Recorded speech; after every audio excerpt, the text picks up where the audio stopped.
Здравствуйте, друзья!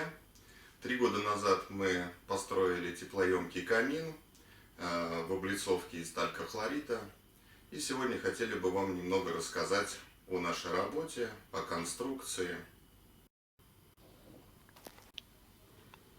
Сразу хочу сказать, что история этого камина уже есть в сети интернета и подробно описана на сайте наших давних партнеров компании «Русь Бревенчатая». Очень рекомендую с ней ознакомиться, ссылка приведена ниже.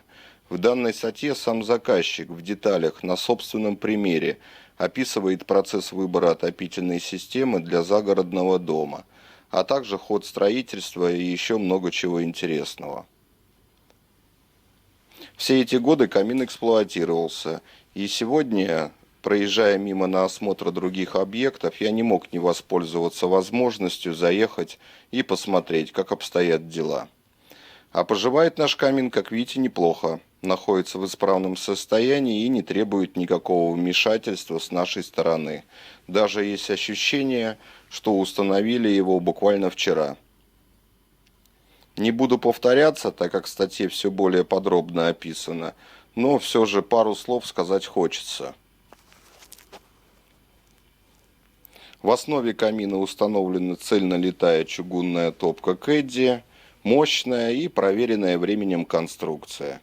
Камин является вспомогательным и резервным источником тепла в доме и, по словам хозяев, со своими функциями справляется прекрасно и не раз выручал, когда случались аварии с электроснабжением и необходимо было быстро обогреть весь дом.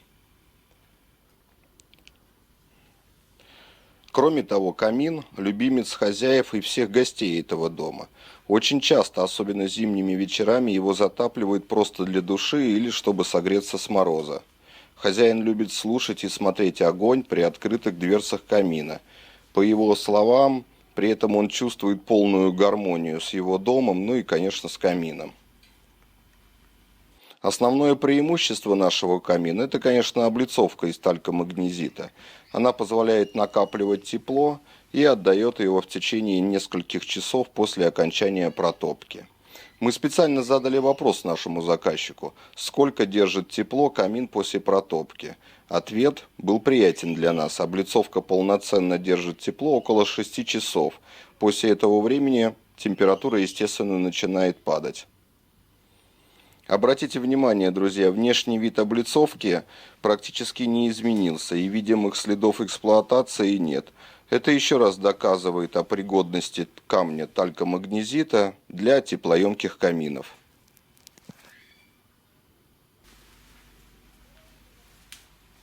Пол вокруг камина у нас выложен декоративной плиткой, она тоже из талькомагнезита и очень подходит ко всему комплексу. Дымоход здесь установлен керамический, компании «Шидель», и мы его облицевали плиткой из талькохлорита «Рваный камень». В камине имеются шиберные заслонки. Одна перекрывает камин, чтобы тепло не уходило в трубу после протопки, а вторая заслонка предназначена для регулировки подачи горячего воздуха на второй этаж. Этот момент очень важен для современных каминов, и я уже рекомендовал и заказчикам, и печникам обязательно устанавливать такую опцию. Давайте пройдем в смежную комнату и посмотрим на выход горячего воздуха из решетки. Здесь у нас рамка решетки и сам воздуховод обвернут каолиновой изоляцией, и поэтому видимых потемнений дерева вокруг мы не наблюдаем. Но лучше всего устанавливать негорючую рамку и решетку ставить именно вовнутрь рамки.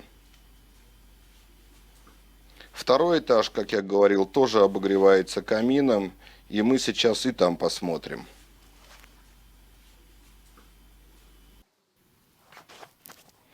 В этой комнате воздуховод спрятан вот в таком коробочке. Из него предусмотрен выход в другую комнату. Туда мы зайдем чуть позже. У вас, наверное, возникнет вопрос, почему имеется какая-то непонятная щель между трубой и коробом. Ответ очень простой. Дом из рубленого бревна и дает хорошую усадку.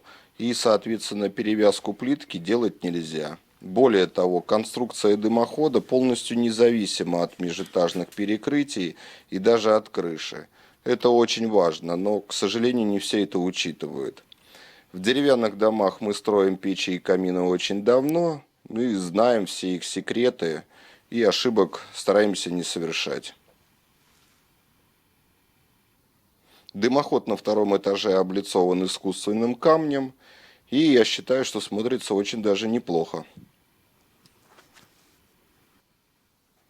Есть дополнительная ревизионная дверца. Такую опцию рекомендую всем заказчикам, устанавливающим керамический дымоход Шидель или аналоги.